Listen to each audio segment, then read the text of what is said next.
Welcome to the Jerusalem Connections Red Alert Report. I'm Amy Zawi, and today we have with us Jerusalem Connections President Shelley Neese and a very special returning guest who's part of one of our most heartfelt projects, Sandy Shoshani of Be'ad Chaim, which is the life group, the pro-life group in Israel that we have been supporting since our inception. And we want to tell you more about how to donate to that cause and enjoy that special relationship we have with preserving life in Israel.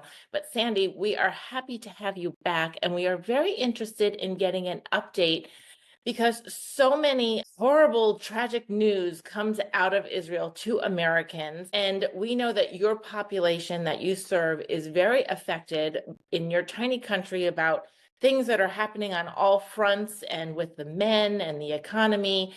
Give us an update on what's going on with the community of people that you serve through Be'ad Chaim.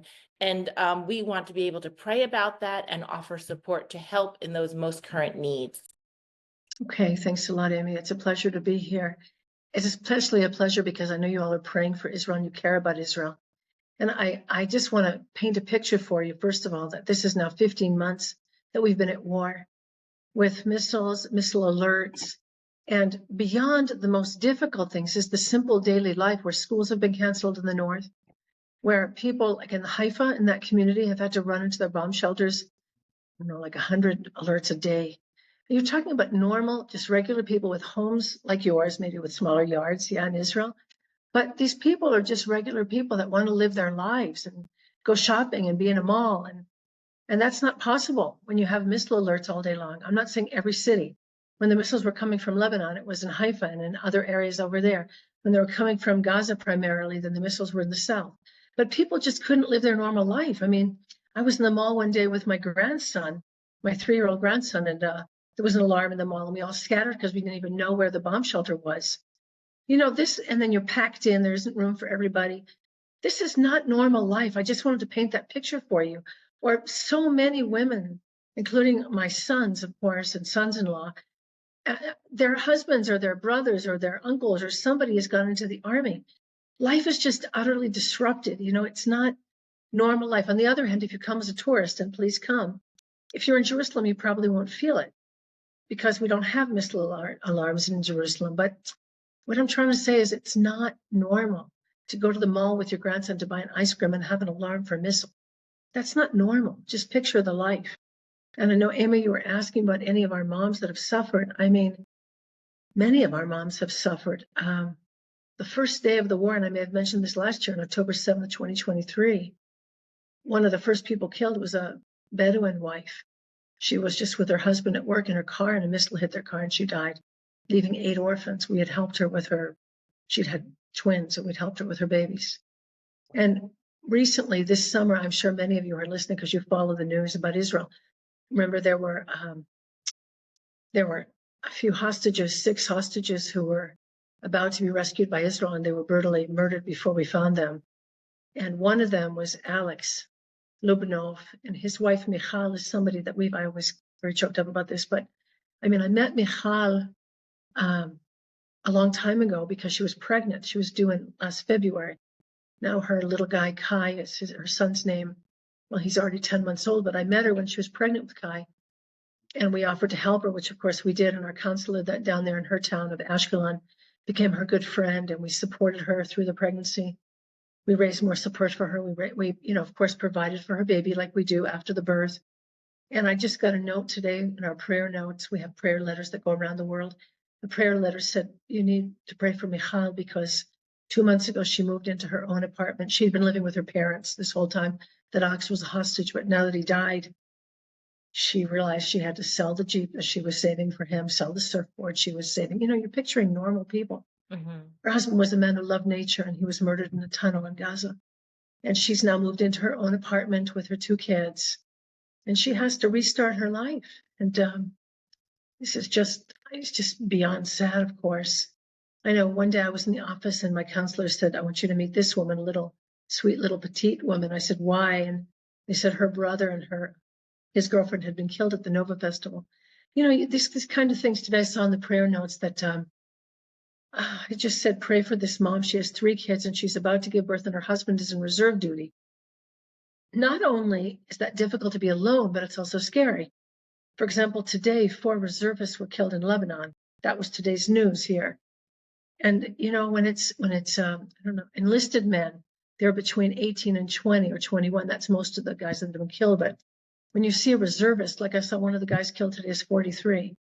And I have to admit, it's so painful you can hardly watch the news because you're seeing, now who did he leave behind? Who are his children or who are the wounded? You're just one of the people we've been supporting lately who just had a baby. The husband was wounded in Gaza. He's paralyzed on his left side. And the prayer request was pray that he'll be able to hold his baby because he can't use his left arm. You're like, what? These things are just kind of beyond what you're thinking about. And another thing that's been extremely unusual and very, very important for our ministry in this season has been that there were hundreds of thousands of evacuees. What does that mean? Israelis who had to move out of their homes and live in hotels. And I think I mentioned even last year because we supported so many, but during the first months of the war, we were supporting over 1,200 new mothers all over the country. 600 mothers whose babies we had helped save from abortion, plus double that number, plus another 600 women in hotels who had to move from southern Israel near Gaza border and the northern border, of course, near Lebanon. And now all the people from the Gaza border have gone home. And many times there are tanks in their community to protect them and give them security. My son-in-law was in a tank down there when they first went home just to sit there and protect them and make them feel comfortable being in their homes. But right now, there are still over 60,000 Israelis in hotels from the Lebanese border in the north. And we're still supporting. So we're still supporting about 200 women, plus our 600 babies that we saved, another 200 women who are living in hotels. We do that in conjunction with different municipalities, primarily the Jerusalem municipality. We were working with the Eilat municipality. We try very hard to work with the city. We work with the welfare department in Beersheba. Our goal is to be connected, of course, to the country, and we're not like Lone Rangers by any means. We're just working together in Eilat. The municipality is supporting and giving baby food and diapers to our new Eilat office. We work very closely with the cities as much as we can. And so it's kind of a really strange situation. I had somebody come into my office the other day from it's called Shlomi. It's a northern community right near Lebanon. And they're supposed to be Israel's calling them the experiment community. They're going to go home in February. And I asked one of the women who lives up there, I said, so you're going home soon? And she looked at me with such grief and she said, I just don't know when our house will be ready and how we're going to pay for all this because the pipes all burst. We haven't been in our house for 14 months. You don't think of all these little things, the yards are wrecked, the schools were bombed. You don't think of this, your house, your electricity, your water, your plumbing, what's going on with your house? You haven't been there. So yeah, I'm describing this so you can get a picture of, you're living in your own homes and normal lives. And we try to do that too, but there's nothing really normal about what's going on. Plus, when you hear that 4 soldiers are killed, this may sound odd, but Israel is not a very big country. And when 4 soldiers are buried, the entire country is watching the funeral and weeping because we're so small. And it's like everybody knows somebody. I know somebody who lost 2 legs. And I know somebody who, now that we supported Michal, whose husband Alex died. You always know somebody. You don't want to know somebody, but you do. One of the gals in our church, we say congregation, but in our church, her husband went back into Gaza again. She has 2 little boys. And I said to her, are you going to be okay? I couldn't believe it. She said to me, I'll be fine if he's not killed. Can you imagine? I mean, just a dear friend of ours in our church, saying that to you. And you're like, okay, don't say that, but it is a possibility. And so we just continue to pray for all the guys in our church, in our community, the husbands of the women that we serve. It's just kind of wild here, to say the least, and yet if you come as a tourist, you won't feel it. I had tourists in my office today. They were just blessed and peaceful and fine going to buy lunch in the marketplace. Wow.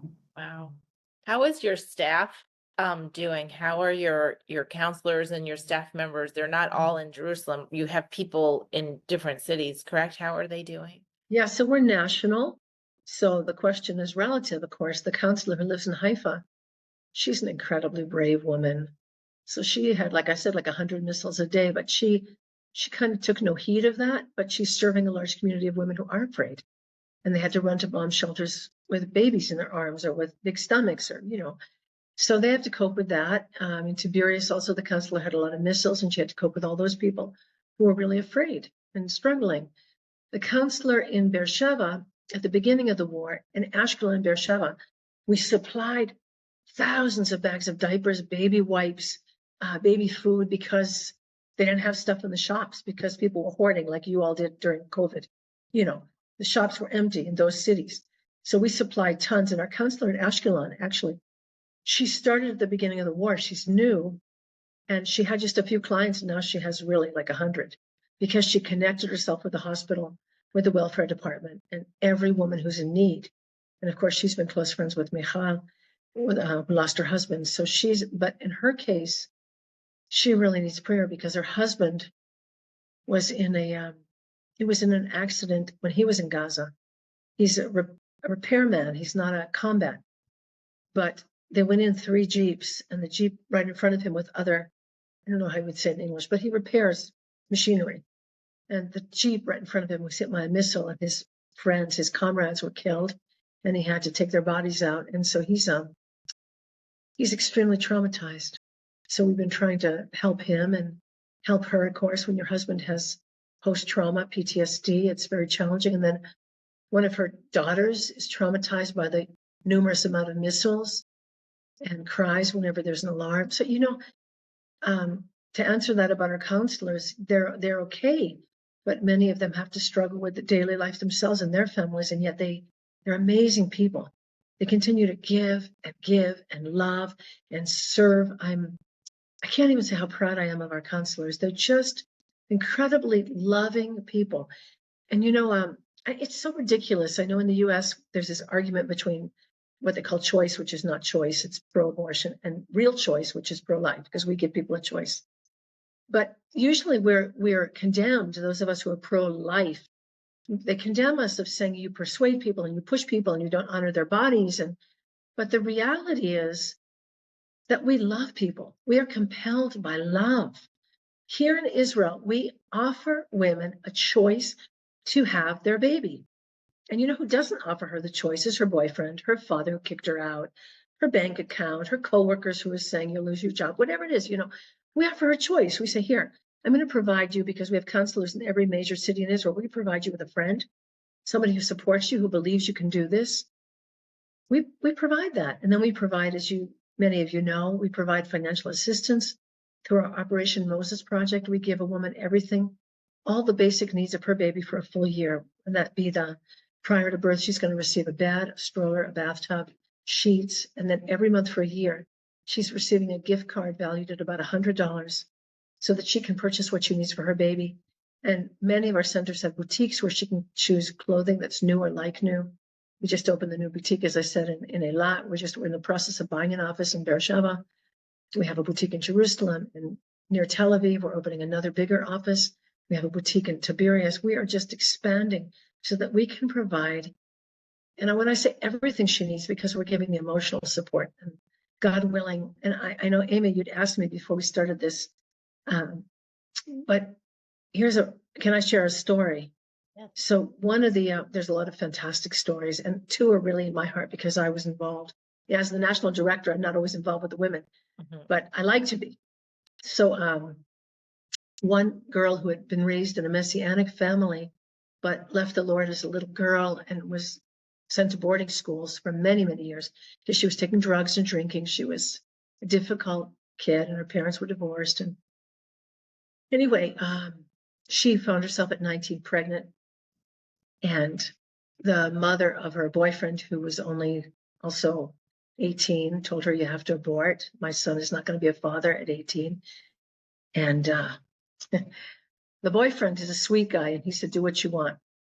Anyway, we supported her in every possible way throughout the pregnancy, and other loving people helped her. and she gave birth to her little boy. And what's remarkable is, and I love to say this, these babies bring their mothers to life. And this woman, after she gave birth to her baby, of course, what always happens is the grandmother fell in love. So her boyfriend's mother said, come and live with me and I'll help you, of course. And we're financially supporting not only the girl with her $100 card, but we decided to support her mother-in-law also financially because the mother-in-law is giving a lot to them. In any case, the point is that this girl living with the mother-in-law is a fantastic mom. She just is a natural, as my counselor says, she's natural, but she's gone back to her church. Well, she's gone to a new church, a place where she feels warm and comfortable and welcomed. She's brought her boyfriend, who has now asked her to marry him, and she's bringing the baby. And I heard this in our church, our congregation. She phoned one of her old friends who she actually dragged into drugs and alcohol. And she said to her, I don't want to say any names, but this woman said to her friend, who's still in big trouble, she said, I want to help you get out of your trouble. Come to church with me and my boyfriend. We want to help you. Can you imagine? God used that little baby to turn that mother's life around. And I've seen that over and over and over. The mother, and one of our coworkers, she was 16 when she got pregnant. And I helped by God's grace to bring her to faith. She had her little guy when she was 17 years old. And we interviewed her son, who's 13 now. And he said, you think my mommy saved my life? No, I saved my mommy's life. Wow, that's the truth. That's the truth. And he loves the Lord. My husband married her and her husband. The Lord turns around lives through these little people. And one other mom, she's 38. She was a one night, I don't know if you say it in English, stooge. One night she went to a pub. One night. What do you call it in English? I don't know. Anyway, one night. Like a one What's night, that? a one night stand. Right. So she just went to a bar one night at 2:00 in the morning. A friend said to her, look, you've done nothing. You haven't been with any guys in a long time. Let's go to a bar. They went to a bar at 2:00 in the morning. She slept with a 19-year-old. That's what happened. And then she phones us frantic. People sometimes think we offer abortion. So they call because it says if you're pregnant, need help, call. So she calls the office and she says, I want an abortion. Give me an abortion. I don't know how many hours we talked to her. Countless hours. And what we told her is, listen, she was thinking of going to the sperm bank because she's in her upper 30s and she had no guy and she wanted a baby. And we said, listen, you could go to the sperm bank or you could take this as the hand of God and a gift to you. Keep the baby. And she said, but not like this. I said, who has to know who the father is? That's nobody's business. That's nobody's business. You're a single mom who wants a baby. Go for it. And we talked for hours with her. And what I love about this story is when she came to us, she was utterly depressed and crying all the time and broken and afraid and just like dark. And the more pregnant she became, it was like her stomach got bigger. It was like a rose blossoming. The stomach got bigger and her face got brighter. And by the time birth was about to happen, she was just gloriously excited and happy. And I saw her in the office yesterday with her beautiful little boy, whom she named Michael, who is like God. He's gorgeous. And she is ecstatic. Like, thank you for helping me make the right choice. Wow. I just, glory to God. It's just an amazing privilege to be able to do this. And you're right. Every little baby that you save has like a wave effect, like a pebble in the pond where other lives are touched, whether it's grandmas or fathers or just the mom herself, in positive ways. And it's such a beautiful thing. And we're so happy to be a part of it and able to help you, and follow your stories and help assist in those needs. And we want to appeal to our audience to perhaps make their Christmas time donation at the Jerusalem Connection website. I'll post those links for Operation Moses Be'ad Chaim, our life program. Is there obviously we can only provide those financial resources that we send over to you, but do you want to share what are the particular material needs that your organization is needing, that they need the funds to support, or and any other particular prayer requests? So I have something cool that I shared in my newsletter, which is, joy to the world, the Lord has come. Let every heart make room for him, for the King. And that's what we want. We want every heart to make room for these babies, their mothers. And if you can make room in your hearts for these babies, join us in prayer. You can look us up on the web. be our friends on Facebook or whatever. Be'ad Chaim, BEAD CHAIM, Israel Pro-Life. You can become our friend. You can ask to prayer notes. We send out prayer letters every Monday. Pray for us. Pray with us. Baby sponsorship for a full year. Our babies are sponsored by people around the world. It's $19.80 to sponsor a baby for a full year. And the sponsor gets a letter about the baby at birth and another letter at the end when the baby's first birthday comes up and a photograph. So you can know the baby and pray for them. It doesn't have to be an individual. It could be a church or a group or a prayer group. Of course, we have a lot of, as I said, distribution centers. So you could send clothing like new or new clothing. Sometimes there are pregnancy centers that want to support and they have excess stuff, or I don't know, people who own companies and even want to send off items. I don't know. We do have a person in Tennessee who you could send to them and they ship to us by boat. So that makes it easier. You don't have to spend $100 on mail. My good friend in Tennessee would do that. And so there's just a lot of ways to support us. Check out our website, learn more about us, and pray. Just really stand with us in prayer. We need your prayers. We need prayers that our hostages come home. There's still 100 hostages. We need prayers for the brokenhearted people in our nation. We need prayers to see God move in the hearts of those who are so desperate that they would know that there is a living God in Israel. We see more and more openness. I also like to tell people about Yeshua's love, Jesus's love, and we just pray for hearts that would be able to hear, and hearts that would be able to hear that the baby is a human being, and when you're pregnant, you're already a mom. And the other thing I have to say whenever I speak is that for those who have lost a baby, we offer healing, we have counseling, and we also have something called the Gardens of Life, which is 4 acres of land in the middle of Israel, where trees are planted in memory of babies who died, whether they be miscarriage, stillbirth, or abortion. And people find healing there. And also we could plant in proxy for you. If you're in the States, you can write our office and ask us to plant a tree for you. And then you'll get a beautiful certificate where you can put the baby's name so that we can honor and remember that baby. Our goal is to bring healing to the brokenhearted. In Israel, we have a reputation for helping those who've had a stillbirth. So many times couples come who've lost a baby in stillbirth and want to find comfort, and our counselor is excellent there. So, it's just hope for mothers who are in desperate need, practical help through our counselors and our Project Moses that gives them everything they need, and healing for those who are hurting. And now, of course, it's not just hurting from the loss of a baby, but hurting from loss, from war, from fear, from despair. We're here to help. We're here to love. It's the love of God that compels us. That's beautiful, Sandy. And I'm so glad you explained thoroughly the multiple tiers of your ministry, of your projects, because so many in the States and North America have this misconception that pro-life people are just demanding that nobody have an abortion, but not doing anything to help that woman get through that. And that is clearly not the case. Even if, like you mentioned, women who have lost their children, whether they made that choice that they regret, or it was some biological function that loss was beyond their control. And either way, they need healing. And it's wonderful to know that your organization is in Israel, serving the entire community, not just Jewish women, but everybody who's there, right? Wow, that's one of our problems, language. Hallelujah. Jews, Ethiopians, Eritrean. We used to help Sudanese when they were here, Bedouin, Arab, everybody. It's remarkable. And it's a joy. Here we are in a war, and I go to a meeting in Beersheba, and I see half the room is Arabs and Bedouin and Jewish and Russian. And you're like, thank you, Lord, that we can just love the multitudes.